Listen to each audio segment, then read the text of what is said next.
আমি যেখানে দাঁড়িয়েছি এটা আমানতের জায়গা, এটা নবীওয়ালা জায়গা। এই জায়গা থেকে নবী মোহাম্মদ রসুল্লাহ সাল্লাহ সাল্লাম, তার পরবর্তীতে আবু বকর, ওমর, ওসমান, আলী, ইমাম আবু হানিফা, ইমাম ইমাম ইমাম মালিক, ইমাম শাফি, ইমাম আহমদ ইবনে হাম্বল, ইমাম ইবনে তাইমিয়া, ইমাম ইবনুল কাইয়িম আল জাওজি, এরকম বড় বড় সলফে সালেহিন বুজুর্গানে দিন যারা ছিলেন তারা এই জায়গা থেকে খুতবা দিতেন। আমার পরিচয়ের দরকার নেই, এখানে যিনি দাঁড়িয়ে কথা বলছেন তার পরিচয়ের দরকার নেই। জায়গাটার দাম অনেক বেশি এবং যা ডেলিভারি দেওয়া হবে এইটা কোনো রকম পক্ষপাতিত্ব ছাড়া ডাইরেক্ট কোরআনের সুন্নাহ। আমরা আমাদের দেশের বহু চড়াই উত্তরে অনেক কিছু দেখেছি। আমি সত্যিই আমার কাছে, আমার গবেষণায়, আমি গবেষক তা বলছি না, আমার গবেষণা শুদ্ধ তাও বলছি না, তবু আমি তো সমাজের ন্যূনতম একজন মানুষ। ন্যূনতম একজন মানুষ যদি হয়ে থাকি তাহলে আমি ভিআইপি, কারণ আল্লাহ প্রতিটা মানুষকে ভিআইপি করে বানিয়েছেন। প্রতিটা মানুষকে আল্লাহ সুবহানাহু ওয়া তাআলা এক্সট্রা কিছু যোগ্যতা দিয়েছেন। এর মধ্যে আপনিও আছেন, XYZ সবাই আছে, আমি আছি। আমার গবেষণা যতটুকু ধরা পড়েছে সেটা হলো আমাদের দেশের সমস্যা আপনি যে কোনোভাবেই আইডেন্টিফাই করেন, সমস্যা আমাদের, আমি যেটা ধরেছি সেটার মধ্যে। আজকে আমাদের সরকারে যারা রয়েছেন 21 সদস্য বিশিষ্ট উপদেষ্টা পরিষদ, এর মধ্যে ডক্টর ইউনূস থেকে শুরু করে একেবারে আমাদের জুনিয়র ছাত্র আসিফ মাহমুদ অথবা এই ধরনের ছেলেপুলে সহ যারাই রয়েছে, এই সব কয়টাকে আউট করে দিয়ে বর্তমান বাইতুল মোকাররমের খতিব আমার উস্তাদ সৈয়দ কামাল উদ্দিন জাফরি, মুফতি কাজী ইব্রাহিম, ডক্টর মঞ্জুর এলাহি, এরকম বাছাই করে করে আপনারা 100 সদস্যের বুজুর্গানে দিন উলামায়ে কেরাম, খুব দামি দামি যাকে আপনার পছন্দ হয়, এরকম 100 সদস্যের উপদেষ্টা পরিষদ গঠন করে বাংলাদেশের দায়ী দায়িত্বদের সামনে এগিয়ে নেবে। আল্লাহর কসম করে বলি, যতদিন পর্যন্ত আমাদের জাতির নীতি নৈতিকতা আখলাক চরিত্র ঠিক না হবে ততক্ষণ পর্যন্ত 100 আলেম ওলামাদের যে পরিষদ, উপদেষ্টা পরিষদ অথবা পূর্ণাঙ্গ রাষ্ট্র ব্যবস্থা, সেইখানে 52 জন মন্ত্রী সহ এবং 350 এমপি সহ সবাইকে যদি আলেম বানায় দেন আর জাতির চরিত্র ঠিক করা না যায়, তাহলে এই দেশের জন্য, জাতির জন্য কল্যাণকর কিছু উপর থেকে বসে বসে করে ফেলবেন, সেটা সম্ভব না। আপনি যখন মুরগির ব্যবসা করেন, যখন 1 কেজি মাইপা দেন, আমি দেখছি কি সুন্দর ডিজিটাল মাপে 1000 গ্রাম উঠছে। এইটা যখন অন্য খারেনে মাপছি, পরে দেখি 840 গ্রাম। এই যে কমটা আপনি দিলেন, এইটাকে আপনাকে সাবেক প্রধানমন্ত্রী যিনি ছিলেন, শেখ হাসিনা, সে বলে দিয়েছিল আপনাকে এই কাজটা করতে? অবশ্যই বলে নাই। অথবা আবার করেন এই ধরনের দায়িত্বশীল পর্যায়ের যারা ছিল তারা কি বলেছিল? বলে নাই। তারা কে কতটুকুন ভালো, কে কতটুকুন খারাপ করেছে, যে যতটুকুন করবে সেটা সে পাবে। মান আমিলা সালিহান ফালিনাফসিহি ওয়া মান আসআ ফাআলাইহা। যে খারাপ করেছে, বাংলায় বলে আপনি যদি আগুন খান তাইলে পায়খানা যেটা হবে সেটা হলো অঙ্গার। আগুন খাইলে মান আমিলা সালিহান ফালিনাফসিহি, ভালো করেছেন ফর ইউরসেলফ, খারাপ করেছেন তাইলে আপনার ধ্বংসের জন্য। লাহা মা কাসাবাত ওয়া আলাইহা মাকতাসাবাত, কোনো এক্সেপশনাল কিছু নাই। চাচা আপনার জান বাঁচা, ওইখানে গিয়ে আওয়ামী, বিএনপি, জামাতি এই ধরনের কোনো পরিচয় চলবে না। আপনার আমল অনুযায়ী সব ফয়সালা করা হবে। ফামাই আমাল মিসকালা যাররাতিন খাইরান ইয়ারা ওয়া মাই আমাল মিসকালা যাররাতিন শাররান ইয়ারা। অতএব আশাহত কেন হব, নিরাশ হয়ে যাচ্ছি না। কবি বলছেন ওয়াল্লিলুন নাফসা বিল আমালি আরকুবুহা মা আদিয়াকাল আইশু লাউলা ফুসহাতুল আমালি। আশা আকাঙ্ক্ষার মধ্য দিয়েই তো বেঁচে আছি। যদি আশা আকাঙ্ক্ষার অবকাশ না থাকতো তাহলে জীবন কতই না সংকীর্ণ হয়ে যেত। মানুষ আশা নিয়ে চলে। একজন টিকিট কেটেছে, টিকিট ভূমিকা দিয়ে বুকিং দিয়েছে, বুক করেছে 2.5 লক্ষ টাকায় ভিআইপি ক্লাসে, তিনি আমেরিকা যাবেন 1 সপ্তাহ পরে, 15 দিন পরে। এটা তো একটা আশা, কারণ তিনি যে 2.5 লাখ টাকা খরচ করে টিকিট নিলেন, এই 15 দিনের মধ্যে তিনি দুনিয়া থেকে চলেও যেতে পারেন, এই একটা আশা। আমরা যে যাই করছি, আপনি যে অনেক টাকা খরচ করে বহুত ঘুরে 3-4টা স্যান্ডেলের মানে কি তলি শেষ করে ঘুরতে ঘুরতে ঘুরতে ঘুরতে রাজুক থেকে একটা প্ল্যান পাস করাইছেন। রাজুক থেকে একটা প্ল্যান পাস করে নাকি চারটিখানি কথা। সরকারি অফিস থেকে একটা কাজ আদায় করে নিয়ে আসা, এটা কি চারটিখানি কথা? এমন এমন সুপার গ্লু আছে যেই সুপার গ্লু ফাইলটা কেমন আটকে ধরে 3 মাস এখানেই থাকবে। আর যদি ওইটা ছুড়াইতে চান, হাতে আলকাতরা লাগলে যেরকম পানি দিয়ে কাজ হবে না, কেরোসিনি দিতে হবে। ওই ফাইল যদি ওখানে ছুটাইতেছেন তাহলে ঘুষ ছাড়া আর কিছুই নেই। ঘুষ দিবেন তো দেখবেন ফাইল চালাইয়া দৈরে আগে চলে যাচ্ছে। এই হলো আমাদের দেশের অবস্থা।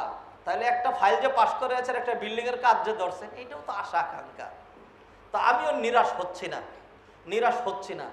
আমি মনে করেছিলাম একটা সময় আমার বয়সের যারা এখানে, আমার সমবয়সী মানুষের অভাব নাই, আমার চেয়ে কিছু বয়সের বেশি মানুষের অভাব নাই, আর যারা নাকি বেশি ইয়াংম্যান, যাদের বয়স বিলো 30 অথবা বিলো 35 অথবা বিলো 40, তারা হয়তো আমার সব কথা বুঝবে না। এক সময় আমরা বুঝতাম বাংলাদেশে নির্বাচন মানেই হলো খুন, খারাপি, বুটচুরি, তারপরে মিথ্যা, ছলছাতুরি, মানে খারাপ ছাড়া ভালোর কিছুই ছিল না। এইটাই ছিল বাংলাদেশের। এই জাতিটা মানে করাপশন অথবা নৈতিকতার বিরোধী, এটা কেন জানি, রাগ করেন না, আমি কিন্তু পাকিস্তানি না, বাংলাদেশে বলছি। আমাদের রগ রেশায় কেন যেন এইগুলো, আলেম চরিত্রের সমস্যা, জালেম চরিত্রের সমস্যা, ডাক্তার ক্যারেক্টারের সমস্যা, ইঞ্জিনিয়ার ক্যারেক্টারের সমস্যা, ব্যবসায়ী ক্যারেক্টারের সমস্যা, হুজুর ক্যারেক্টারের সমস্যা, মজুর ক্যারেক্টারের সমস্যা। ক্যারেক্টার মানে কি? ক্যারেক্টার মানে খালি মানে কিছু মনে করেন না, খালি বদমাশি করার নামে ক্যারেক্টার, ওইটা তো আছেই। ওইটা ছাড়া মিথ্যা কথা যে বললো তার চরিত্রের সমস্যা, আমানতদারিতার যে খেয়ানত করলো তার চরিত্রের সমস্যা, যে একজনের সাথে রূঢ় আচরণ করলো, খারাপ ব্যবহার করলো, তার চরিত্রের সমস্যা। এই সবগুলো তো চরিত্র তো ইস ওয়াইড এন্ড ব্রড, অনেক বিশাল বিষয়ের। এরকমই ছিল। এরপরে একটা মুজ্জা লোক আসলেন, মুসওয়ালা, যার মুস পুরা এরিয়া পর্যন্ত না, নাকের নিচ পর্যন্ত এইটুকুন কাটা, এইটুকুন মুসওয়ালা, সাদার মাথা একটা লোক, দেখে আমার একদম পছন্দ হয় নাই, বিচারপতি শাহাবুদ্দিন। তিনি দেখিয়ে দিলেন যে জাতি নিরাশ হওয়ার কিচ্ছু নাই, ভালো হইতে পারে। তিনি একটা দেশের জন্য ভালো যে না ধারায় নীতি নৈতিকতা মানে প্রতিষ্ঠা করে তিনি দেখাই দিলেন যে মানুষ সামনে এগোতে পারে। বহু দূর আমরা এগিয়ে গেলাম, আবারও আমাদের কি বলবো, যে আমি তো ওই যে সামনে এক কদম, একটা উদাহরণ দিতে হলে বুঝতে পারবে। যখন আমি দাখিলে পড়ি, দাখিল মাদ্রাসার 9, 10-এ, তখন একটা অঙ্ক ছিল যে একটা তৈলাক্ত বাঁশ, একটা বানর বায়া এক হাত উঠে, আবার কতটুকু নিচে পড়ে যায়, আবার উঠে আবার পড়ে যায়। তো এই বাসটা যদি এতটুকু মিটার হয়, তাইলে কতটা লাফে বানর এই বাসটার উপরে উঠতে পারবে। এরকম একটা অঙ্ক ছিল, যারা করছেন আপনাদের মনে আছে? আমার মনে আছে। তা আমাদের তো এরকম পিছলা বাস, গিরিশ দেওয়া বাস, যে বাসটা হলো ওই যে বিশাল বড় অসভ্য বন্ড, আমাদের একেবারে জাতিগত শত্রু, আল্লাহ সুবহানাহু ওয়া তাআলা যাদেরকে শত্রু হিসেবে আখ্যা দিয়েছেন, ইহুদিরা হলো সবচেয়ে বড় শত্রু। আর এর চাইতেও শেষরা নিকৃষ্ট কিছু বের। ইহুদিদের মধ্যে তো এক ধরনের কিছু ভদ্রতা আছে, ইহুদিদের মধ্যে এক ধরনের কিছু ভদ্রতা আছে, তাদের কিতাব ছিল, এটা ছিল। আর এই শত্রু যেটা, এটার কিছুই নেই, আগাও নাই পাছাও নাই, কিচ্ছু নাই, সবচেয়ে নিকৃষ্ট জাতি আল্লাহর জমিনের উপরে। তারা এমন একটা গিরিজওয়ালা বাস আমাদের জন্য রেডি রাখছে যে তুই বানর তো কয়েকটা লাফে শেষ মাস যাইতে পারছে, তুই কোনোভাবেই ভালো পথ ধরছিলি, সামনে আগে যাবি, যাইতে দিব না। সেই জন্য আমাদেরকে আবারও আসার দিয়ে ফেলে এই পর্যন্ত, এই যে কি বলে 36 জুলাই পর্যন্ত, জুলাইয়ের 36 তারিখ পর্যন্ত, 5ই আগস্ট পর্যন্ত আমাদেরকে আবার সেই পিছনে ঠেলে দিয়েছিল। আল্লাহ সুবহানাহু ওয়া তাআলা যা চান সেটা হয়, ওয়া মা তাশাউনা ইল্লা ইয়াশা আল্লাহু রাব্বুল আলামিন। আমরা আলহামদুলিল্লাহ দেখতে পাচ্ছি বহু মানুষের মুখে হাসি হইলেও অনেকের মুখটার মধ্যে এমন মনে হয় যে চামচিকার মুখ, এরকম হয়ে গেছে। একটা মাস ধরে ঘুষ খাইতে পারতেছি না, একটা মাস ধরে ঘুষ খাইতে পারতেছি না। বিদায় এখন গাড়ির জেনজট যত যাই কিছুই হোক, একটা সুবিধা হয়েছে, বউ বাচ্চার সাথে যোগাযোগ করতে পারতেছে, মোবাইল নিয়ে সারাক্ষণ কথা বলতেছে। রাস্তাঘাটের ওই দিকে বিশেষ করে একটা শ্রেণী যারা এই কাজগুলো বেশি করে, তারা এখন আর কেউ ঠিক মতো ডিউটি করতেছে না, আমরা দেখতে পাচ্ছি। আরো কিছুদিন পর্যন্ত দেখবো, এরপরে যদি ডিউটি করার যোগ্য না হয় কানটা ধরে টেনে দিয়ে তাকে এখান থেকে সরিয়ে আমার যে যুবক ভাইটা চাকরিতে নেই তাকে সেখানে ঢুকে দেব। এই জাতিকে নিয়ে আমরা স্বপ্ন দেখতে থাকবো ইনশাল্লাহ। কেন? আল্লাহ সুবহানাহু ওয়া তাআলা আছেন, যিনি আরবকে স্বপ্ন দেখিয়েছেন, যিনি মালয়েশিয়াকে স্বপ্ন দেখিয়েছেন। কেন? মালয়েশিয়া ইন্দোনেশিয়া ওয়ালাদের নাক কি আমার চেয়ে বেশি লম্বা? তাদের দৈর্ঘ্য কি আমার চেয়ে বেশি? অবশ্যই না। আমাদের কোন সম্পদ নাই? আমাদের কোনো সম্পদ নাই। আমাদের 18 কোটি মানুষের 36 কোটি হাত আছে, বিশাল ম্যান পাওয়ার আছে। যেই দেশের 2 কোটি মানুষ নিয়মিত রেমিটেন্স দেশে পাঠায়, সেই দেশ পিছাইতে পারে না। আমরা আশা পোষণ করতে শুরু করেছি। ও ভাই, যতই রাগ করেন, আমার কথা অবশ্যই কারো বিরুদ্ধে না।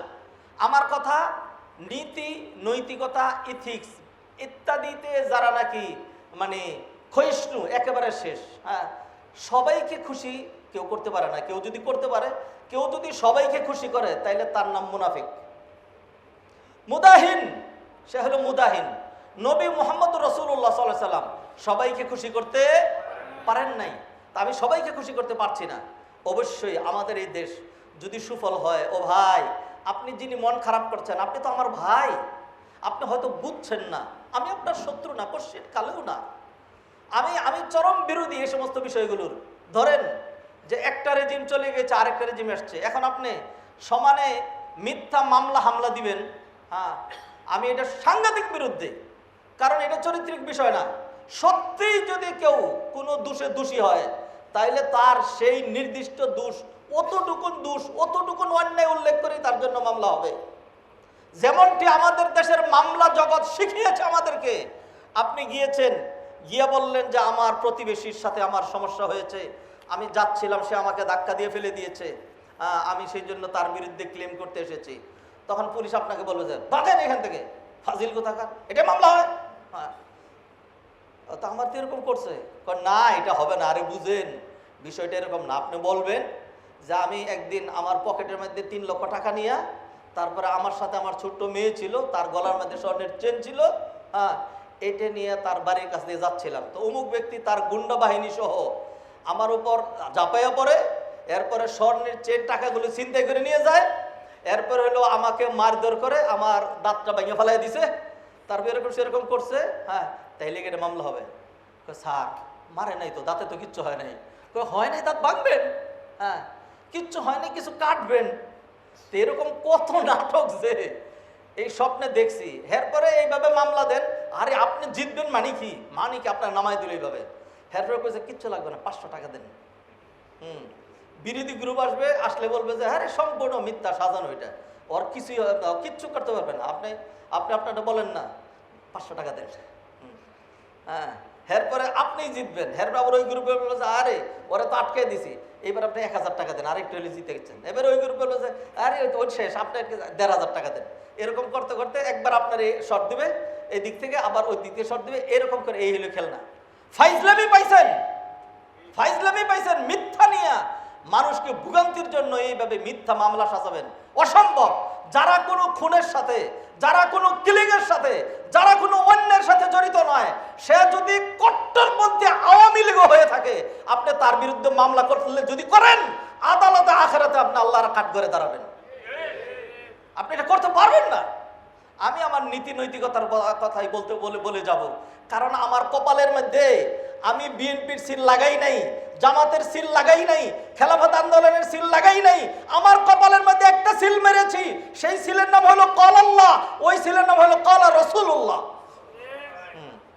অতএব এই ধারাতেই চলবে। যেটা ন্যায় সেটা ন্যায়, যেটা অন্যায় সেটা অন্যায়, যে কেউ করুক না কেন। মুআজ্জাজ হাদিরিন, এই শাশ্বত নাজাতের, এই মুক্তির, এই কল্যাণের, এই উন্নয়নের বাণী প্রচার করার জন্যই মেম্বার। আল্লাহ সুবহানাহু ওয়া তাআলা আমাদের সবাইকে তৌফিক এনায়েত করেন। হ্যাঁ, হাজারো খুব ভালো কথা বলতে গিয়া যখন এইখানে দাঁড়ায় 1000 কথা বলি, প্রতি জুমাতে অন্তত 10টা কথা মিস্টেক হয়, উল্টাপাল্টা হয়, এইটা আমি বুঝি। এইটুকুন আপনাদের ক্ষমা করে দিতে হবে। এইটুকুন আপনারা ভুল ব্যাখ্যা করলে চলবে না। হ্যাঁ, এটা যে কথা বলে তার কিছু ভুল ভ্রান্তি হয়। সেই জন্যে সম্মানিত ভাই বোনেরা, আমি মনে করেছি যে শুধুমাত্র এক রেজিম যাবে, আরেক রেজিম আসবে, তাকে সরাবো, তাকে বদলি করব, এই করব, সেই করব, এইভাবে আমাদের উন্নয়ন হবে না। আমাদের উন্নয়ন হবে, আমাদের নীতি নৈতিকতা ঠিক করতে হবে, সেলফ কন্ট্রোল হইতে হবে। নবী মুহাম্মদ রাসূলুল্লাহ সাল্লাল্লাহু আলাইহি সাল্লাম মদিনার যে রাষ্ট্র পরিচালনা করেছেন, কে পারবেন আমাকে বলতে সেই মদিনার রাষ্ট্রের নিরাপত্তায় নিয়োজিত পুলিশের সংখ্যা কত ছিল? পারবেন বলতে? একজন পুলিশও ছিল না, একজন পুলিশও ছিল না। নবীজি সাল্লাল্লাহু আলাইহি সাল্লাম তাদের চরিত্র ঠিক করে দিয়েছিলেন, তাদের কলবের মোটিভেশন করেছিলেন, তাদের আখলাক ঠিক করেছিলেন। হ্যাঁ, এমন হয়েছিল যে everyone self control, everyone self control, কোনো রকম পাহারাদারি কোনো কিছু লাগে না। আজকে আমরা এই যে মসজিদে আসছি, মসজিদের ভিতরে ঢুকানোর জন্য, বাহিরে বসানোর জন্য, সামনের কাতার পূরণ করার জন্য, ডাইন দিকে আসার জন্য, বাম দিকে আসার জন্য, ওইখানে বসার জন্য কয়জন স্বেচ্ছাসেবক লেগেছে? একজনও লাগে নাই। কারণ মসজিদে সবাই সেলফ কন্ট্রোল, সবাই সেলফ কন্ট্রোল। রাস্তায় যদি আমার অবস্থা এরকম হয়, আমি সেলফ কন্ট্রোল। ইউরোপ আমেরিকা যেমন হচ্ছে, পুলিশ নাই, ট্রাফিক নাই, আরব কান্ট্রিতে সিগন্যাল পোস্ট আছে, গ্রিন হয়েছে মানুষ যাবে, আর রেড হয়ে গিয়েছে থেমে যাবে। হ্যাঁ, বাংলাদেশিরা ইউরোপ আমেরিকা আরবেও যদি দেখে যে ডাইনে কিছু নাই, বামে কিছু নাই, এরপরে গাড়ি টাড়ি নাই, তারপরে চিন্তা করে যে আমার অরিজিনালিটি, আমার পিছে তো একটা বাঙালি সাপ সিল আছেই, অতএব লালের মধ্যে দিয়ে আমি যেতে পারবো। এটা বাঙালিরা করে দেখ সময়। আমাদের এক বাংলাদেশি ইউরোপে ভিয়েনার ঘটনা, তার নাম সহ, আমার সাথে বন্ধুত্ব সহ, আমার পিছনে নামাজ পড়া সহ সব জানা আছে। দেখলো রাত্রবেলা কোনো গাড়ি নেই, কোনো কিচ্ছু নাই, তিনি হেঁটে হেঁটে সিগন্যাল পোস্টটা পার হইয়া অল্প একটু দূরে গেছেন, পরেই এক লোক এসে এরকম করে তার সামনে আটকাইছে, একটা কার্ড বের করে। ওইখানে নিয়ম হলো পুলিশ হলো আপনার গায়ে হাত দিতে পারবে না, আইনত নিষেধ, পুলিশ আপনার গায়ে হাত দিতে পারবে না। কার্ড দেখায়া বলে যে ইক বিন পুলিশাই ভিন, হ্যাঁ, মানে আমি ভিয়েনার পুলিশ, আমি এই যে কার্ড। হ্যাঁ, আপনি রেড সিগন্যাল ক্রস করে এসছেন, হ্যাঁ, অতএব আপনার জরিমানা। আপনি যদি এই মুহূর্তেই দেন তাহলে €8, আর যদি মনে করেন এখন নাই পরে দিবেন, অসুবিধা নেই, আপনার যাবতীয় সব রেখে দিচ্ছি €16। তার বাংলাদেশিদের বয়ান যেরকম থাকে, ডাইনে তাকায় দেখলাম যে কেউ তো নাই, সেই জন্য একটু তাড়াহুড়া ছিল, চলে আসছে। তো তাদের এখানে লেখা, তাদের গাড়িতে সমস্ত জায়গায় আপনি যত রকম এক্সকিউজ দিবেন, যত রকম উজুর পেশ করবেন, এইগুলোকে আমরা শতবার গবেষণা করা শেষ, অতএব ওইগুলি বলে টাইম কিল করবেন না। তাদের আইনে দিনে লেখা, আপনি যত বলবেন এগুলি আমাদের। এরপরে বেচারা বাধ্য হয়ে, জানে তো এটা বিয়ে না, €8 ওইখানেই দাঁড়াইয়া দিয়ে তারপর চলে গেছে। সম্মানিত ভাইয়েরা, আমি বলি, আমি যদি সেলফ কন্ট্রোল হই, রাগ করেন না, আমার কথা অতিরঞ্জিত নিয়েন না, আমরা যদি লোকগুলো নিজেরা ঠিক হয়ে যাই, তাহলে তো আমাকে কন্ট্রোল করার জন্য পুলিশের প্রয়োজন হচ্ছে না। পুলিশ যদি ঠিক হয়ে যান, তাহলে তো তাকে কন্ট্রোল করার জন্য আবার অন্য কিছু লাগছে না।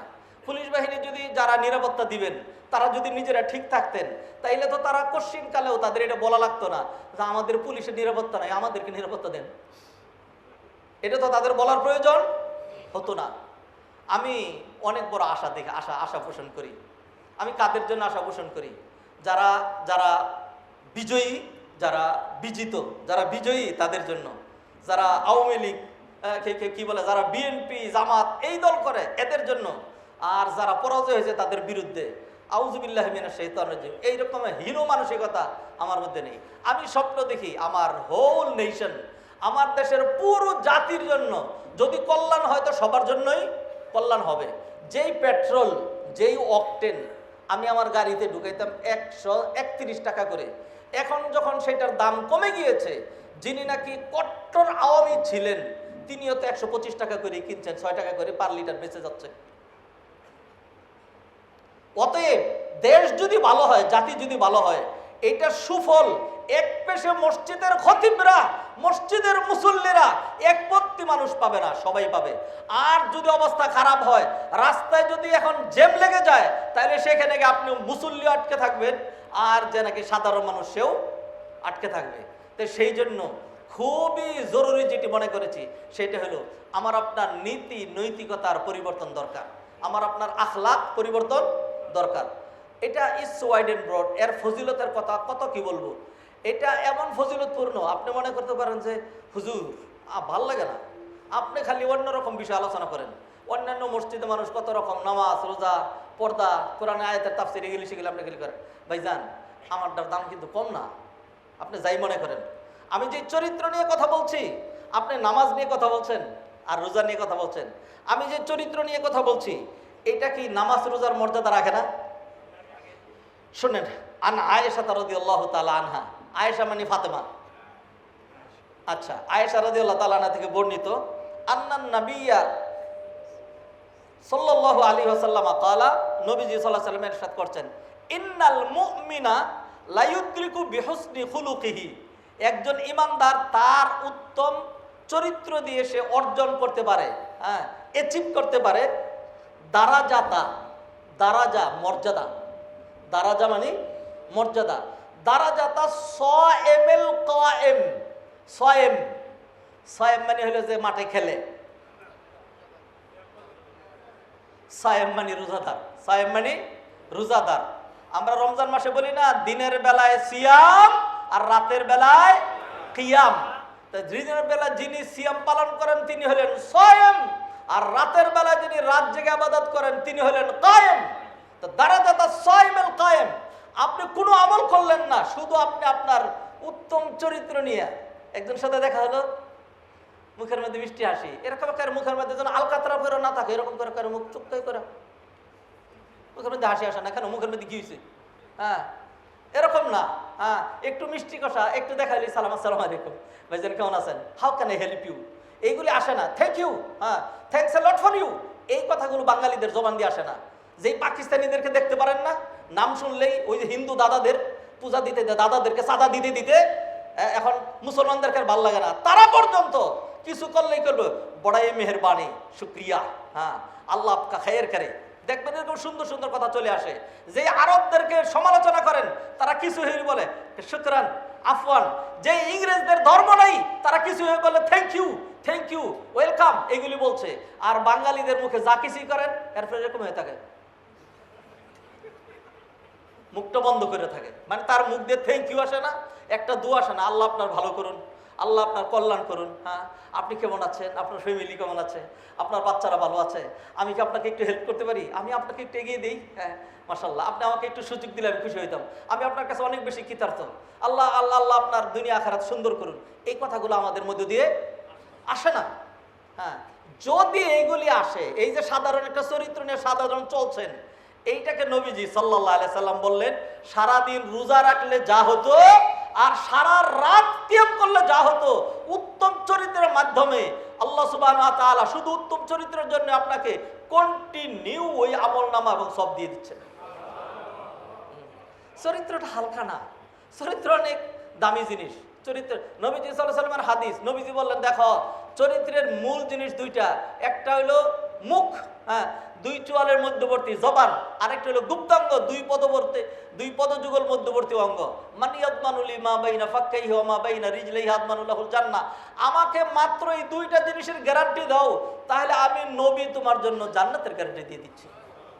সুবহানাল্লাহ। মুআজ্জাজ হাদিরিন, এইভাবেই আমার সামনে অনেক এই যে নোট করা আছে, এগুলি আবার নিয়মিত নোট করি, এই দেখেন, আর এই যে নোট করা, এই যে নোটগুলো, আবার এখানে কিছু নোট রাখছি, কয়টা ধরবো একসাথে, আরো দুই একটা নোট রাইখে আসছি। হ্যাঁ, আর আল্লাহ সুবহানাহু ওয়া তাআলা যৎসামান্য হলেও ভিতরে কিছু রাখছেন, এইগুলি সহ মিলে একটা আলোচনা করি, অনেক বড়, এই জন্য আমি বিষয় ভিত্তিক ধরি। আমাকে যদি বলেন 2 বছর এই সাবজেক্ট আলোচনা করবেন, 2 বছরই আলোচনা করবো, আপনার কাছে বিরক্তি আসবে না ইনশাআল্লাহ। হ্যাঁ, তারপরে তো অন্যান্য বিষয় আমাদের চলে আসে।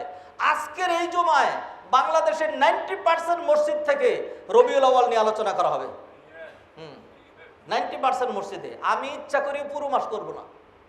কেন করবো না? কারণ রবিউল আউয়াল মাসে নবীজির সিরাতের কি হয়েছে, সারা বছর নবীজির সিরাত আলোচনা করি আমরা। আমি ওই কপালপুরা সন্তান না যে বাপের মৃত্যু দিবস আসলে ওই দিন 3 জন হুজুর ভাড়া করে আইন না মৃত্যু দিবস পালন করে বাপের জন্য দোয়া করে। আমি প্রতি সেজদায় আমার বাবা মার জন্য দোয়া করি। আমি নবীজি সাল্লাল্লাহু আলাইহি ওয়াসাল্লামের সিরাত রবিউল আউয়াল মাসে টেনে আনি না, সারা বছর যে কোনো সময়। হ্যাঁ, সেই ধারায় রবিউল আউয়াল মাসেও হতে পারে।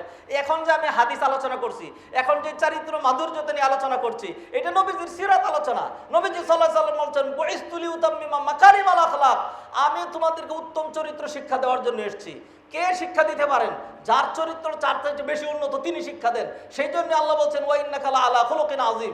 আজকে যদি ধরেন কথার কথাই যে আমাদের এখানে দারুল উলুম কওমি মাদ্রাসা আছে, এইখানে বুখারী পড়ানোর জন্য রাস্তা থেকে একটা রিকশাওয়ালা ধরে এনে জুব্বা আর আমার লাল রুমাল মাথায় পরায় দিয়ে যদি এখানে বসাই, তুমি পড়াও ওয়া বিসসানাদিল মুত্তাসিল ওয়া বিহি ক্বালা হাদাসানা ফুলান আন ফুলান আন ফুলান, রিকশাওয়ালা এটা পড়াইতে পারবে? পারবে না, কারণ তার এটা জানা নাই। ফাকিদুর শাইইল আইয়ুতি, যার কাছে যেটা নাই সে সেটা দিতে পারে না। ফার্সিতে বলে খুদ গুমরাম কাসেরা রাহনুমাই করাম, আমি নিজেই তো চোখে দেখি না, কারে পথ দেখাবো। আর বাংলায় বলে আমি আনছি বাইক গিয়া, তোমারে দিমু কেমনে? হ্যাঁ, পরের শব্দ মিলাই তর্ক গেল না। হ্যাঁ, মানে তার থাকতে হবে। তাইলে নবীজি সাল্লাল্লাহু আলাইহি সাল্লাম চরিত্র শিখাইতে আসছেন, এই জন্য আল্লাহ সুবহানাহু ওয়া তাআলা নবীজিকে সেই রকম চারিত্র মাধুর্যতা দিয়ে পাঠিয়েছেন যাতে তিনি চরিত্র শিখাইতে পারেন। মুআজ্জাজ হাদিরিন, সম্মানিত ভাই ও বোনেরা, অতএব আমরা নবীর সিরাত নিয়ে সারা বছর আলোচনা করছি। এই রবিউল আউয়াল মাস এটা ধরছি না, আমরা আমাদের ধারাবাহিক কোনটা ধরেছি সেইটা হলো জাতি গঠন ও রাষ্ট্রের উন্নয়নে নৈতিকতার আবশ্যকতা। জাতি গঠন মানে আমাদের দেশের জাতি, রাষ্ট্র এটা আমাদের দেশ, এটা আমাদের দেশ। মাশাআল্লাহ, এটা আমাদের দেশ মাতৃ, আমাদের দেশ মা। হ্যাঁ মাশাআল্লাহ, আমার উস্তাদ এবং পাশাপাশি আবার কিছুদিন ওনার কলিগ ছিলাম, একসাথে প্রোগ্রামও করতাম, মুফতি কাদি ইব্রাহিম। ওনার গতকালকে একটা আলোচনা শুনলাম, উনি দেশের জন্য জাতীয় সঙ্গীত একটা লিখেছেন। হ্যাঁ হ্যাঁ, এরপরে তিনি সেখানে বললেন দেশটাকে মা হিসাবে তিনি কোরআন হাদিসের দলিল দিয়ে প্রমাণ করলেন দেশকে মা বলা যায়, এটা কোনো শিরিক না, দেশকে মা বলা যায়। এরপরে তিনি অনেকগুলো দলিল নিয়ে আসছেন, তার মধ্যে একটা দলিল যেটা আপনারা চিনবেন সেটা বলছি, ওয়া আম্মা মান খাফফাত মাওয়াজিনুহু ফা উম্মুহু হাবিয়া, আর যার নেকের পাল্লা হালকা হবে তার মা হবে জাহান্নাম। ফা উম্মুহু হাবিয়া, ঠিকানা, তার ঠিকানা হবে, ওই ঠিকানাটাকে মা বলা হয়েছে। অতএব আমার আপনার ন্যাশনালিটি কি? যখনই ন্যাশনালিটি প্রশ্ন আসবে তখন কি nationality? Nationality Bangladesh, nationality Bangladesh. আলহামদুলিল্লাহ। আমার ভাইয়েরা, সম্মানিত মুসলিয়ানে কেরাম, অতএব যে চরিত্র মাধুর্যতা নিয়ে আমরা আলোচনা করছি এটা সাংঘাতিক গুরুত্বপূর্ণ। অন্যান্য দিনও আলোচনা করব। আমি আজকে চরিত্র মাধুর্যতার একটা নির্দিষ্ট পয়েন্ট ধরতে চাই। অন্যান্য হাজার বিষয় আছে, এই বিষয়গুলো আমাদের লাগবে। হ্যাঁ, matters, qualities, attributes to be acquired, to be achieved, যেগুলো আমাদের অর্জন করা দরকার। এরপরে হলো কোয়ালিটিস, বেড ক্যারেক্টার্স, যেগুলি কি করতে হবে? টু অ্যাভয়েড করতে হবে, যেগুলো দূরে থাকতে হবে। এরপরে way to achieve good character. জন্মগত সবাইকে আর একই রকম সব কিছু পায় নাকি? অনেকে আছে দেখবেন দেখা হইলেই তার মুখটাই এরকম, দেখা হইলেই দেখবেন সুন্দর দাঁতও বেরিয়ে গেছে, মিষ্টি হাসি, আসসালামু আলাইকুম, এরকম করে। আমার হয় না, আমার হয় না, আরেকজনের হয়। তো আমার হয় না সেই বলে আমি এটা ছেড়ে দেব না। I can try my best, I can try my best. অতএব আমি দেখে দেখে তার থেকে শিখলাম, এরকম চেষ্টা করব। আসসালামু আলাইকুম, কেমন আছেন, একটু হাসি দিয়ে কথা বলার চেষ্টা করব। জন্মগত সবাইকে একেবারে আল্লাহ আমাদেরকে ভালো করেই সৃষ্টি করেন, এরপরে তার সবারটা এক মানের হয় না। কেউ কেউ কারো খারাপটা বেশি চলে, আরো কারো ভালোটা বেশি চলে। তা আমি ট্রাই করব ভালো চরিত্র অর্জন করার জন্য। কিভাবে করব? আল্লাহ কোরআনে বলছেন ওয়াল্লাযীনা জাহাদু ফীনা লানাহদিয়ান্নাহুম সুবুলানা, আমি আল্লাহর এই ভালো কল্যাণের ওয়াইতে চেষ্টা করবে, আমি আল্লাহ তাকে তৌফিক দিয়ে দিব। সুবহানাল্লাহ। মুআজ্জাজ হাদিরিন, আজকে একটা পয়েন্ট, একটা বিষয়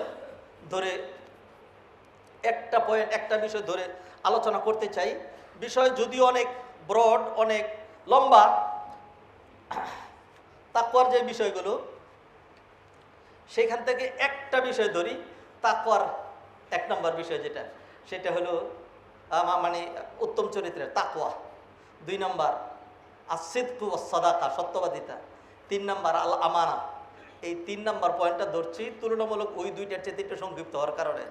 কারণ সত্যবাদিতা সদা সত্য কথা বলিবে, কখনো মিথ্যা কথা বলিবে না। এরকম আদর্শ লিপির আগে যে লেখাগুলো ছিল, আপনি মনে করেন না যে সত্য কথা মিথ্যা কথা, এটা নিয়ে একটা জুমার খুতবা, আমি সত্য কথা মিথ্যা কথা নিয়ে 5টা জুমার খুতবা দেব।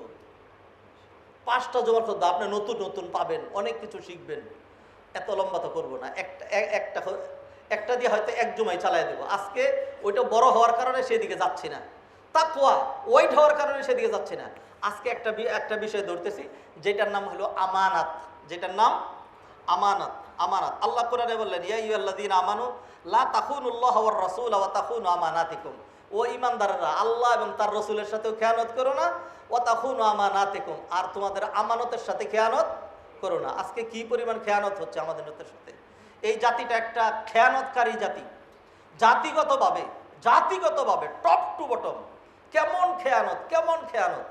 শিক্ষক খেয়ানত করছে, ডাক্তার খেয়ানত করছে, পুলিশ খেয়ানত করছে, সেনাবাহিনী খেয়ানত করছে, মন্ত্রীরা এমপিরা খেয়ানত করতে খেয়ানতের উদাহরণ কত নিয়ে আসবো। খেয়ানত করেন আর মনে করেন যে মাশাল্লাহ আমি তো উমরা করছি, আমি তো হজে করছি, গুড়ার ডিম করছেন অন্য। হ্যাঁ, উমরার হজে কাজ হবে না, কারণ হলো উমরার হজ হওয়ার জন্য শর্ত আছে। যেমন আজকে জুমার নামাজ পড়লেই জুমার নামাজ হবে না, শর্ত আছে। আগে মনে করেন যারা ভিতরে আছেন, অজু করে আসছেন তো, অজু আছে তো। হ্যাঁ, অজু করেন নাই, অজু ছাড়া আসছেন, হুজুর অজু করে নি, তাই কি হয়েছে? ইমামের একদম বরাবর পিছনে দাঁড়াইছি। তো ইমামের বরাবর পিছনে দাঁড়াইলে অজু ছাড়া আপনারটা হবে না। নবীজির হাদিস, লা ঈমানা লিমান লা আমানাতা লাহু, যার আমানতদারিতা নাই তার ঈমানই নাই। যার আমানতদারিতা নাই তার কি নাই?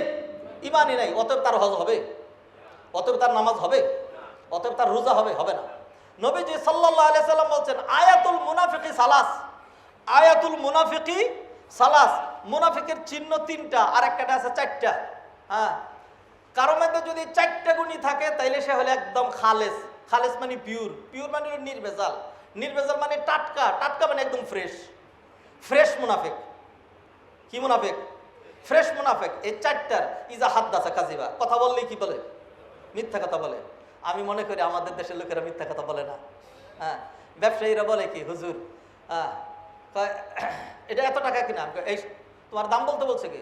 দাম বলা দরকার নেই। হ্যাঁ, খামাখা বলবা, একটা মিশা কথা হয়ে যাবে, গুনাহ হবে। পরে হুজুর শুনেন, হ্যাঁ বুঝি সবই, কিন্তু মিশা কথা ছাড়া ব্যবসা করা যায় না।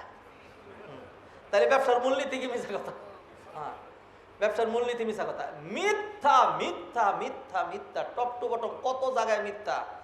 এই মিডিয়ার যুগে আপনি কথা বলছেন, আমি কথা বলছি, সব রেকর্ড হয়ে যাচ্ছে। আপনি আগে একটা বললেন, পরে আরেকটা বললেন, তো কি হয়ে গেল? মিথ্যা তো ফেরেশতারা লিখছে, এখন মানুষ আপনার এটা নিয়ে টল করছে মিথ্যা। যেমন আমি একটা উদাহরণ দেখাই। হ্যাঁ, আমরা ইন্টারনেট বন্ধ করতে বাধ্য হয়েছি। এরপরে বললেন যে বন্ধ করে নিয়ে ইন্টারনেট নিজে বন্ধ হয়ে গিয়েছে। হ্যাঁ, তাই মিথ্যা কথা এটা।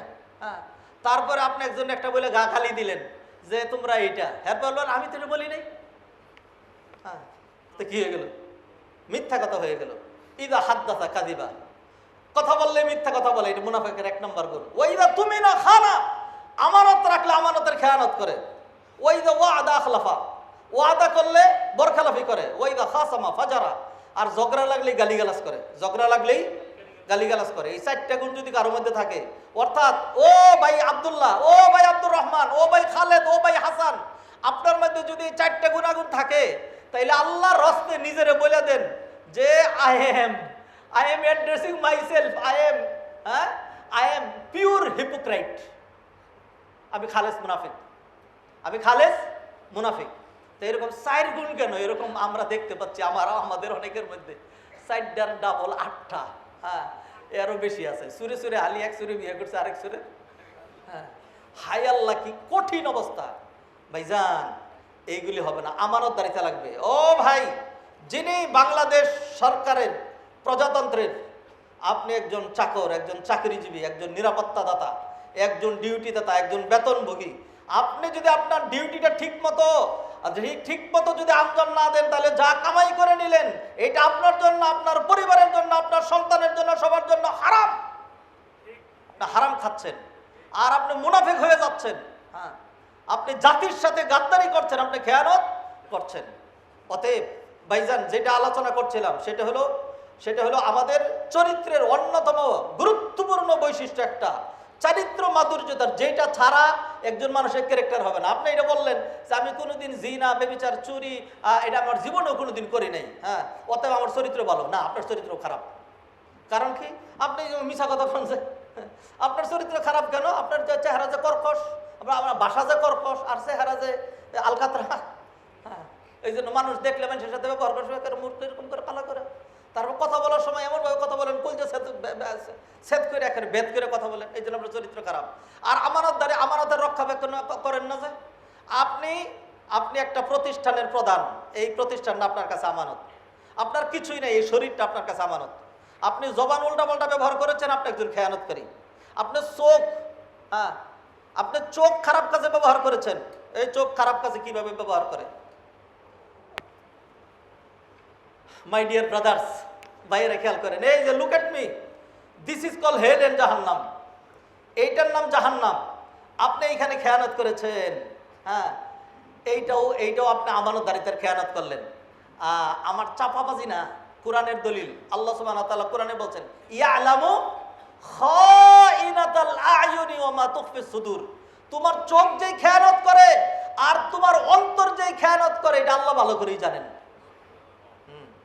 অতএব যদি আমরা চরিত্রবান হতে চাই, রাষ্ট্রের কল্যাণ করতে চাই, মানুষের কল্যাণ করতে চাই, নিজের কল্যাণ করতে চাই, কেন আমরা কি বাংলাদেশটাকে বৈষয়িক দিক থেকে মালয়েশিয়ার মতো, সিঙ্গাপুরের মতো, জাপানের মতো এরকম একটা উন্নত দেশ যদি হয়, কোনো সমস্যা? কার সমস্যা? কার সমস্যা? চলে যান। যাদের যাদের দেশ উন্নত হইলে সমস্যা, চলে যান। কোথায় চলে যাবেন? গিয়া দেখেন যেই দেশের মানুষ খোলা ময়দানে পাছা উঁচা করে হাগে, ওইখানে চলে যান। হ্যাঁ, যে দেশে মানুষের পায়খানার জায়গায় ওইখানে চলে যান, কারণ আপনার সহ্য হয় না, এই দেশ আগায় জায়গাটা আপনার কাছে ভালো লাগে না। হ্যাঁ, আমরা এরকম চাই, আমরা চাই দিনদারি হবে সেই রকম। সেটা কোনো উপমা দিচ্ছি না, কুয়েতের মতো, সৌদি আরবের মতো, আরব কান্ট্রির মতো না, সেটা না। ধর্মীয় দিক থেকে হবে কোরআনের আলোকিত, হাদিসের আলোকে আলোকিত। যারা নাকি the countries and the nations are going to destroy day by day, we don't want to follow them. যারা আরব কান্ট্রিগুলো, যারা দিন দিন অর্থের প্রতিযোগিতায়, যারা জাহান্নামের নরকের দিকে বিদ্যুৎ বেগে ছুটছে, তাদেরকে আমরা আদর্শ বানাইতে চাই না। আমাদের অনুসরণের জন্য দুটো জিনিস আছে। নবীজি সাল্লাল্লাহু আলাইহি ওয়াসাল্লাম আমাদেরকে এটা বলে যান নাই যে তারাকতু ফিকুম কুওয়াইত ওয়া ইরাক, এটা বলেন নাই। নবীজি বলছেন তারাকতু ফিকুম আমরাইন, তোমাদের জন্য দুইটা জিনিস রেখে যাচ্ছে, একটা নাম কোরআন আর একটা নাম কি? হাদিস। তা আমরা কোরআন সুন্নাহর আলোকে যদি এটা হয়, গতকালকে একজন বিধর্মী, একজন হিন্দু ভদ্রলোকের আলোচনা শুনছিলাম। সে কোনো একটা ইসলামিক পার্টির প্রশংসা করে বলছিল যে আমি এদেরকে সমর্থন করি, কারণ হলো সবাইরে দেখছি আমাদের উপর জুলুম করে, নির্বাচনের আগে পর আমাদের বাড়িঘর পুরায়, কিন্তু এরা আমাদের কোনোদিন ক্ষতি করে নাই। এরা যদি ক্ষমতায় যায় তাইলে আমরা সবচেয়ে বেশি সিকিউরিটি, নিরাপত্তা পাবো। এটা বলতেছিল একজন। তা আমি কোনো পার্টির প্রচারণার জন্য অথবা অন্য কারো পক্ষে বিপক্ষে বলার জন্য, এটা আমার দায়িত্ব নেই, আমি কোনোদিন করবো না। আমাকে লক্ষ কোটি টাকা দিলেও না। তবে আমাকে লক্ষ কোটি টাকা দিয়েও থামাইতে পারবেন না যে কোরআনের কথাটা বললেন না, হাদিসের কথাটা বললেন না, হক কথা বললেন না। বহু বড় বড় শায়েখরা চোখ গরম করার পরেও, বাইশ হয়ে যাওয়ার পরেও, সত্য কথা না বলার পরেও, আমি নাদান, কিছু জানি না জানি, অন্তত এটা বুঝছি হক আমাকে বলাই লাগবে, জানা আমার যেতে পারে। হক যদি না বলি তাহলে বুবা শয়তান হবো। আর সাকিত আনিল হাক্কি শাইতানুল আখরাস, দারুণ জটিল কঠিন পরিস্থিতিতেও ইনে বিনে হলেও হক বলার চেষ্টা করেছি। মুআজ্জাজ হাজিরিন, সম্মানিত ভাই বোনেরা, আলোচনা করছিলাম ছোট্ট বিষয় ধরে আমানতদারিতা নিয়ে। এটা আজকে শেষ করে দেব, শেষ হলো না, আগামী সপ্তাহে এটা ধরে আলোচনা শুরু করবো ইনশাল্লাহ। তাইলে বলছিলাম আমানতদারিতা আপনার লাগবে, তাইলে আপনার সফল কাম। কোরআনে আল্লাহ বললেন বিসমিল্লাহির রহমানির রহিম, ক্বাদ আফলাহাল মুমিনুন আল্লাযীনা হুম ফি সালাতিহিম খাশিউন। শেষে গিয়ে বললেন উলাইকা হুমুল ওয়ারিসুন আল্লাযীনা ইয়ারিসুনাল ফিরদাউসা হুম ফিহা খালিদুন। ওই সকল ইমানদাররা সফল কাম, সফলতা তাদের জন্য সুনিশ্চিত যারা এই গুণাগুণগুলো যাদের মধ্যে থাকে। উলাইকা হুমুল ওয়ারিসুন, তারা হবে ওয়ারিস, তারা হবে ওয়ারিস। আল্লাযীনা ইয়ারিসুনাল ফিরদাউসা হুম ফিহা খালিদুন, যারা জান্নাতুল ফিরদাউসের ওয়ারিস হবে আর চিরদিন জান্নাতুল ফিরদাউস তাদের ঠিকানা হবে। এর মধ্যে আল্লাহ যে গুণাগুণগুলো নিয়ে আসছেন, এর মধ্যে চরিত্রের অনেকগুলো গুণ, তার মধ্যে একটা ওয়াল্লাযীনা হুম লিআমানাতিহিম ওয়া আহদিহিম রাউন, যারা তাদের আমানতদারিতা রক্ষা করে, যারা তাদের আমানতদারিতা রক্ষা করে। ও পুলিশ ভাই, ঠিকমতো ডিউটি করে, এটা আপনার আমানতদারিতা। ও ট্রাফিক সার্জন ভাই, ঠিকমতো ডিউটি করা, এটা আপনার আমানতদারিতা। ও সচিব ভাইয়েরা, মুনাফিকি বাদ দেন। ও ওই সকল প্রজাতন্ত্রের কর্মকর্তারা যারা খালি হারাম আর হারাম কামাই করছেন, বেতন হলো 35-40 হাজার টাকা, মান্থলি এক্সট্রা ইনকাম 5 লাখ টাকা, এখন তো আর মজা লাগে না। হ্যাঁ, এই ছাত্রদেরকে আমি একজন শিক্ষক হিসেবে বলি, কিভাবে পিটানি দরকার বেটার, তোদের কারণেই তো 1.5 মাস ধরে কোনো ঘুষ খাওয়ার সুযোগ নাই। হ্যাঁ হ্যাঁ, 1.5 মাস ধরে ঘুষ খাওয়ার সুযোগ নাই, তো ডিউটি কি এমনি করবো? হ্যাঁ ভাই, হালাল হিসাবে বেতন যা পাচ্ছেন এইটাতে কষ্ট করে চলেন, আল্লাহ বরকত দিবেন। আপনার ছেলেটা মানুষ হয়ে যাবে, আপনার মেয়েটা মানুষ হয়ে যাবে, আপনার জান্নাতে যাওয়া সহজ হয়ে যাবে, আপনি নাজাত পেয়ে যাবেন। অনেক কষ্ট করে ডিউটি করেন, রৌদ্রে ডিউটি করেন, বালুর মধ্যে ডিউটি করেন, তারপরে হলো বিরূপ পরিবেশে ডিউটি করেন, যেখানে মেজাজ ঠিক থাকে না। আমি গাড়ির ভিতরে এসির মধ্যে বসা থাকি, জ্যামে পরে আমার মেজাজ খারাপ হয়ে যায়, তাহলে যেই ভাইটা রাস্তায় দাঁড়িয়ে ডিউটি করছেন তার কি পরিমাণ কষ্ট হয়? আমার সেই ফিলিংস আছে। তারপরেও বলছি, যদি এইভাবে কাজ করতে গিয়ে আমাদের দেশের উন্নয়ন হয়, দেশে লক্ষ লক্ষ যে কোটি টাকাগুলো পাচার হয়ে গেছে সেগুলো যদি দেশের ভিতরেই থাকতো, তাহলে আমার যেই পুলিশ ভাইটা কষ্ট করে ডিউটি করে 35 হাজার টাকা বেতন পাচ্ছে, আমি স্বাচ্ছন্দ্যে তাকে 1,35,000 টাকা বেতন দিতে পারতাম। হ্যাঁ, তো সেই জন্য আমরা যে কল্যাণের কথা বলছি, একটু কষ্ট করেন, এরপরে আর কষ্ট করা লাগবে না। আরবিতে বলে ইদা আরাদতা আন লা তাতাফা তাবলি আল্লাহ তাতাফ, যদি মনে করো তুমি জীবনে কষ্ট করবে না, তাহলে এখন কষ্ট করো যাতে ভবিষ্যতে কষ্ট করা না লাগে। তা আমরা বুক বড় আশা, দেশের কল্যাণের জন্য, জাতির কল্যাণের জন্য আমরা আমাদের বুক ভরা আশা। আসুন আমি নৈতিকতা সম্পন্ন হই, আপনি নৈতিকতা সম্পন্ন হন। যে যেইখানে আছি সেইখানে আমি সত্য কথাটাই বলবো, আমানতদারিতাই করবো, ভালোটাই করব, খারাপটা করব না, সৎ কাজের আদেশ করব, অন্যায় থেকে বারণ করব, বিশৃঙ্খলা তৈরি করব না। সুযোগ পাইলেই একটা প্যাচ লাগাই দিয়ে যখন উল্টা পাল্টা হয়ে যাবে, মানুষের প্যাচ লাগবে, তখন বলবো দেখছো আগেই ভালো ছিল। এগুলি কালপ্রিট, এগুলি কি কালপ্রিট, যারা অকল্যাণকে প্রতিষ্ঠা করতে চায়। অকল্যাণ প্রতিষ্ঠা হবে না। সব পাশাপাশি বলে দিচ্ছি, আমরা দেশের যতগুলো মানুষ আছি, মুসলমানরা তো বটেই, হিন্দুরাও আমাদের ভাই। আমি এই কথা বহুবার বলেছি, হিন্দুরাও আমাদের ভাই। যারা ভুল করেছে, অপরাধ করেছে, আমাদের দেশ একটা রাজনৈতিক দেশ। এই দেশের 18 কোটি মানুষের মধ্যে 18,999 জন মানুষ রাজনীতি করে। 18 কোটি মানুষের মধ্যে 18,999 জন, কারণ রাজনীতি করে না এমন কেউ নাই জন্মগতভাবে। সেই হিসাবে একজন আওয়ামী লীগ, একজন বিএনপি তো করতেই পারে। তো যারা নাকি অন্য রাজনীতি করেছে, ওই রাজনীতি করেছে বিদায়ী, এখন আপনি তার উপর আক্রমণ করবেন, চোখ গরম করবেন, তার বিরুদ্ধে মিথ্যা মামলা দায়ের করবেন, আমি বলে দিচ্ছি আদালতে আখিরাতে আপনি ধরা খেয়ে যাবেন। কিন্তু যিনি অপরাধ করেছেন, যাদেরকে আমরা হেলমেট বাহিনী দেখেছি, এরকম করে গুলি করে করে মায়ের মুখ খালি করতে দেখেছি, কোশ্চেন কালেও তাকে যদি ক্ষমা করা হয়, আদালতে আখিরাতে আপনাকে দাঁড়াইতে হবে। ওকে ক্ষমা করা যাবে না, ওকে যে কোনো ভাবে হোক ধরে এনে আদালতে দাঁড় করে দিতে হবে। আপনি করবেন না, বিচারালয় আছে, বিচার ব্যবস্থা তার মতো করে হাঁটবে, সেইভাবে অপরাধীদের বিচার হবে। অপরাধীদের কারণে অন্যদের কোনো বিচার হবে না। মুআজ্জাজ হাদিরিন, সম্মানিত ভাই বোনেরা, আসুন আবার ঘুরে কথা আমার এখানে শেষ। আমরা চারিত্র মাধুর্যতা নিয়ে আলোচনা করছি। আমাদের প্রত্যেকের চরিত্রটা যদি ভালো হয়ে যায়, তাহলে তার সুফল আমাদের জাতির সবাই ভোগ করবে, আমি নিজেও ভোগ করব। তেলের দাম কমে আসবে, গ্যাসের দাম কমে আসবে, রাস্তার যানজট কমে যাবে। এখন মাসে আমার গাড়িতে 50-60 লিটার তেল লাগে। যখন রাস্তাঘাট নিরাপদ হয়ে যাবে, তখন আমার ওয়ার্ক আওয়ার বেঁচে যাবে 50 ঘন্টা। 50 ঘন্টা আমার সময় নষ্ট হবে না, আর আমার তেল বেঁচে যাবে আরো 20 লিটার। তাহলে টাকাও বাঁচলো, সময়ও বাঁচলো, মেজাজও ঠিক থাকলো, সব ভালো হবে।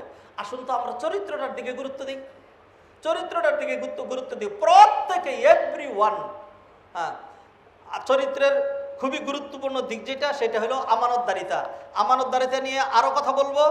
আমানতদারিতার একটা পয়েন্ট না বললেই নয়। কেউ যদি আমানতদারিতার খেয়ানত করে, কিয়ামতের দিন আল্লাহ সুবহানাহু ওয়া তাআলা যারা খেয়ানতকারী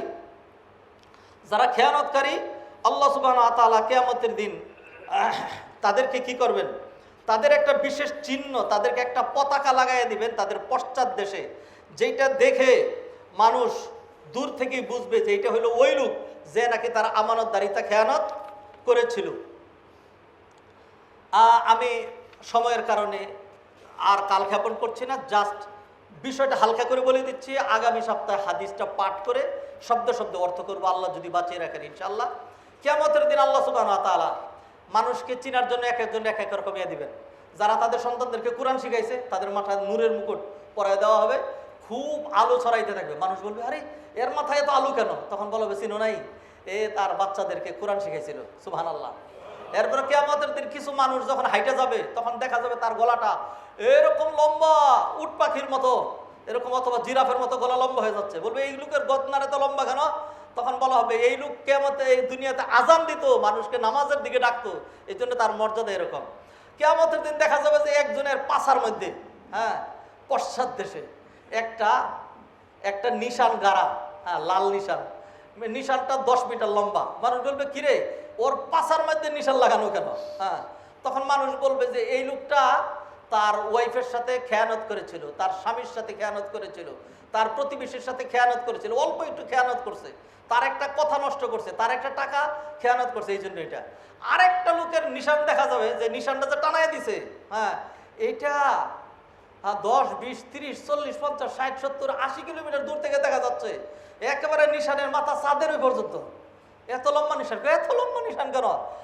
এই লোকটা 18 কোটি মানুষের দায়িত্বশীল ছিল, 18 কোটি মানুষের সাথে খেয়ানত করছিল, এই জন্য তার খেয়ানতের নিশানটা এত লম্বা। অতএব ভাইয়েরা, কে খেয়ানত করছেন, কতটুকুন খেয়ানত করছেন, সাবধান হই নিজের কল্যাণে। আল্লাহ সুবহানাহু ওয়া তাআলা, আমরা প্রত্যেকেই ভাই ভাই, আমাদের মধ্যে এই পরিচয়ই নাই। এই যে মসজিদে এখানে ঢুকছি, কে কে মাদ্রাসার হুজুর প্রথম কাতারে যান, এর দ্বিতীয় কাতারে তাবলিগের লোকজন, তৃতীয় কাতারে জামাতের লোকজন, চতুর্থ কাতারে ইসলামী আন্দোলনের লোকজন, পঞ্চম কাতারে বিএনপি, ষষ্ঠ কাতারে জাতীয় পার্টি, সপ্তম কাতারে আওয়ামী লীগের, এরকম আছে নাকি? নাই। এই ধরনের কোনো পরিচয় আমাদের মধ্যে নাই, আমরা সব এক। অতএব আসুন, দেশ গঠন করার জন্য, জাতি গঠন করার জন্য আমাদেরকে বহুত কাজ করতে হবে, বহুত কাজ করতে হবে, বহুত কাজ করতে হবে, অনেক ত্যাগ করতে হবে। এর মধ্যে প্রথম যে পয়েন্ট আমি ফাইন্ড আউট করেছি, এবং এইটাই ইম্পর্টেন্ট, এটা আমি খুব জোর দিয়েই বলছি, সেটা হলো আমার আপনার নীতি নৈতিকতার ডেভেলপমেন্ট ঘটাইতে হবে। আল্লাহ সুবহানাহু ওয়া তাআলা আমাদের চারিত্র মাধুর্যতাকে গুরুত্ব দেওয়ার তৌফিক এনায়েত করুন। আল্লাহ সুবহানাহু ওয়া তাআলা আমাদের এই চরিত্র গঠন করেই জাতির কল্যাণ, রাষ্ট্রের কল্যাণ করার তৌফিক এনায়েত করেন। নবীজি সাল্লাল্লাহু আলাইহি ওয়াসাল্লাম হাদিসের মধ্যে বলছেন, তোমাদের মধ্যে যার চরিত্র যত উত্তম, কিয়ামতের দিন সে আমার তত কাছাকাছি স্থান পাবে। আরেকটা হাদিসে ইয়াকুলুন নবী সাল্লাল্লাহু আলাইহি ওয়াসাল্লাম, ইন্না আথকালা শাইইন ইউদাউ ফি মিজানিল আবদি ইয়াউমাল কিয়ামা আল খুলুকুল হাসান। কিয়ামতের দিন বান্দার নেকের পাল্লায় সালাত, সিয়াম, যাকাত, দান সদকা, কোরআন তেলাওয়াত সব তোলা হবে। এরপরে যখন উত্তম চরিত্র তোলা হবে, সাথে সাথে পাল্লাটা ভারী হয়ে যাবে। আগে যা তোলা হয়েছিল ওইগুলোর ওজন যদি 10 KG, 15 KG, 20 KG, 25 KG, 30 KG হয়, তাইলে যখন উত্তম চরিত্র তুলে দেওয়া হবে তখন এইটার ওজন হবে 500 টন। আল্লাহু আকবার।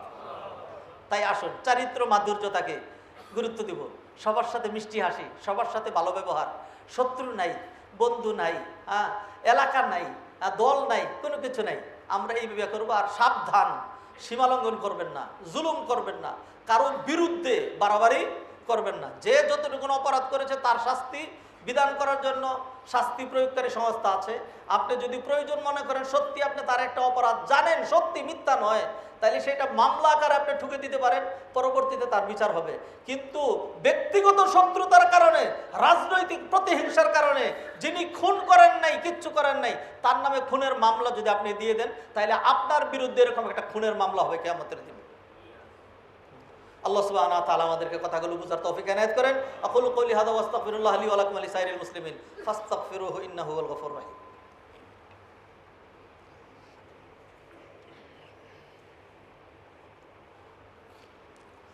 আলহামদুলিল্লাহ হামদান কাসীরা ওয়া সাব্বিহুহু বুকরাতান ওয়া আসীলা ওয়া উসাল্লি ওয়া উসাল্লিম আলা সাইয়্যিদিল মুরসালিন ওয়া আলা আলিহি ওয়া আসহাবিহি আজমাইন ওয়া আলা মান সালাকা সাবিলাহুম ইলা ইয়াউমিনা ওয়া ইলা ইয়াউমিদ্দিন। আম্মা বাদ, আইয়ুহাল ইখওয়াতুল আফাদিল, লা শাক্কা আন্না আল্লাহ সুবহানাহু ওয়া তাআলা খালাকানা ওয়া আওজাদানা মিনাল আদম, নাহনু লাম নাকুন শাইআ। ক্বালা তাআলা হাল আতা আলাল ইনসানি হিনুম মিনাদ দাহর লাম ইয়াকুন শাইআন মাযকুরা। আল্লাহ সুবহানাহু ওয়া তাআলা লাম ইয়াখলুকনা আবাসা ওয়া লাম ইয়াতরুকনা সুদা। ক্বালা তাআলা ফাহাসিবতুম আন্নামা খালাকনাকুম আবাসা ওয়া আন্নাকুম ইলাইনা লা তুরজাউন। ওয়া ইয়াকুলু আইদান আয়াহসাবুল ইনসানু আন ইউতরাকা সুদা। ফাল্লাহু সুবহানাহু ওয়া তাআলা খালাকানা লিআজলি গরাদিন নাবিল। ইস্তাহদাফাল্লাহু সুবহানাহু ওয়া তাআলা আগরাদান শাত্তা নাবিলা মিন ওয়ারাই খালকিনা ক্বালা তাআলা আল্লাযী খালাকাল মাউতা ওয়াল হায়াতা লিয়াবলুয়াকুম আইয়ুকুম আহসানু আমালা। ফাল্লাহু সুবহানাহু ওয়া তাআলা শারআ লানা আনওয়া'আম মিনাল ইবাদাত ওয়া কাল্লাফানা বিআনওয়া'ইন মিনাল মুআমালাত ওয়াল ইবাদাত ওয়াল আখলাক ওয়াত তাআমুল ওয়া গায়রিহা আলাইনা আন নাহতাম্মা বিহা। সাল্লু আলা নবিয়িল বাশীর ফা ইন্নাল্লাহ সুবহানাহু ওয়া তাআলা আমারানা বিস সালাতি ওয়াত তাসলিমি আলা নবী সাল্লাল্লাহু আলাইহি ওয়াসাল্লাম ফাকালা ইন্নাল্লাহা ওয়া মালাইকাতাহু ইউসাল্লুনা আলান নবী ইয়া আইয়ুহাল্লাযীনা আমানু সাল্লু আলাইহি ওয়া সাল্লিমু তাসলিমা। আল্লাহুম্মা সাল্লি আলা মুহাম্মাদ ওয়া আলা আলি মুহাম্মাদ কামা সাল্লাইতা আলা ইব্রাহিম ওয়া আলা আলি ইব্রাহিম ইন্নাকা হামিদুম মাজিদ। ওয়ারদাল্লাহু আনিল খুলাফার রাশিদিন আবী বকর ওয়া উমর ওয়া উসমান ওয়া আন আলী রিদওয়ানুল্লাহি তাআলা আলাইহিম আজমাইন وعنا معهم بكرمك وجودك وإحسانك يا أرحم الراحمين. اللهم أعز الإسلام والمسلمين وأذل الشرك والمشركين والكفر والكافرين ودمر أعداءك أعداء الدين واجعل بلدنا بنغلاديش وبلدان جميع المسلمين آمنا مطمئنا رخاء سخاء يا رب العالمين. نسألك اللهم من الخير كله ونعوذ بك اللهم من الشر كله. মাবুদ মাওলা দয়াময় মেহেরবান আল্লাহ, মেহেরবানি করে আপনি আমাদেরকে মাফ করে দেন। রব্বুল আলামিন আপনি আমাদের দেশের জন্য, আমাদের রাষ্ট্রের জন্য, আমাদের জাতির জন্য কল্যাণের ফয়সালা করেন। রব্বুল আলামিন হিংসা বিদ্বেষ হানাহানি লাগালাগি রব্বুল আলামিন মারামারি কাটাকাটি আর রব্বুল আলামিন এই সব কিছু থেকে আপনি আমাদেরকে মুক্ত রাখেন। রব্বুল আলামিন সবাই মিলে কাঁধে কাঁধ মিলিয়ে হাতে হাত ধরে রব্বুল আলামিন দেশের কল্যাণে, জাতির কল্যাণে, কল্যাণকর কাজে ভূমিকা রাখার তৌফিক এনায়েত করেন। যারা দেশকে পিছিয়ে দেওয়ার জন্য, জাতির ক্ষতি করার জন্য, জাতি বিক্রি করে দেওয়ার জন্য, অন্য দেশের বড় অন্য দেশের পদলেহন করার জন্য যারা তৈরি, রব্বুল আলামিন মেহেরবানি করে তাদের থেকে আপনি দেশটাকে মুক্ত রাখেন। রব্বুল আলামিন আমাদের মধ্যে যারা অসুস্থ তাদেরকে সুস্থতা দান করেন। বিশেষ করে আমাদের মসজিদের যিনি অ্যাকাউন্টস মেনটেন করেন মিজান সাহেব, রব্বুল আলামিন তার মাতা আইসিইউতে ভর্তি আছে, মেহেরবানি করে তার মাকে আপনি পূর্ণ সুস্থতা দান করেন। রব্বুল আলামিন তার মাকে আপনি মাফ করে দেন। রব্বুল আলামিন তার মাকে রব্বুল আলামিন আপনি আপনার রহমত দিয়ে, রব্বুল আলামিন আপনি আপনার শিফা দিয়ে, শিফায়ে কামেলা আজেলা আতা ফরমান। রব্বুল আলামিন আর যারা এরকম অসুস্থ আছে সবাইকে সুস্থতা দান করেন। যাদেরকে নিয়ে যাওয়ার ফয়সালা আপনার কাছে, রব্বুল আলামিন ঈমানের সাথে রব্বুল আলামিন নেক বৃত্ত দিয়ে তাদেরকে নিয়ে যান। রব্বুল আলামিন মেহেরবানি করে আপনি আমাদের এই মসজিদকে কবুল করুন। আমরা আমাদের মসজিদের কাজ রব্বুল আলামিন আবারও শুরু করে বেগবান করতে চাই। আমাদের মসজিদটাকে একটা আধুনিক কল্যাণকর মসজিদ কমপ্লেক্সে রূপান্তরিত করতে চাই। আপনার রহমত ছাড়া, আপনার সাহায্য ছাড়া আমাদের উপায় নেই। রব্বুল আলামিন মেহেরবানি করে রব্বুল আলামিন আমাদের সবাইকে কবুল করুন। এই মসজিদের জন্য আমরা যেন ঝাঁপিয়ে পড়তে পারি। রব্বানা আতিনা ফিদ দুনিয়া হাসানা ওয়া ফিল আখিরাতি হাসানা ওয়া কিনা আযাবান নার। রব্বানা তাকাব্বাল মিন্না ইন্নাকা আনতাস সামিউল আলিম ওয়া তুব আলাইনা ইন্নাকা আনতাত তাওয়াবুর রহিম বিরহমাতিকা ইয়া আরহামার রাহিমিন।